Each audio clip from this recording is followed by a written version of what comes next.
بسم اللہ الرحمن الرحیم۔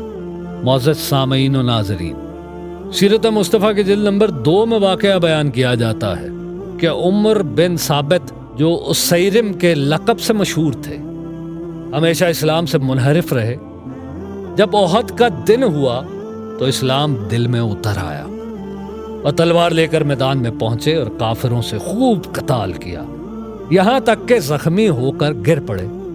لوگوں نے جب دیکھا کہ یہ تو اسیرم ہے تو بہت تعجب ہوا اور پوچھا، اے عمر، تیرے لیے اس لڑائی کا داعی کیا ہوا ہے؟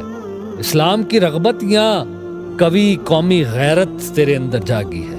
تو روایت میں آتا ہے کہ اسیرم نے جواب میں کہا، نہیں، اسلام کی رغبت داعی ہوئی ہے۔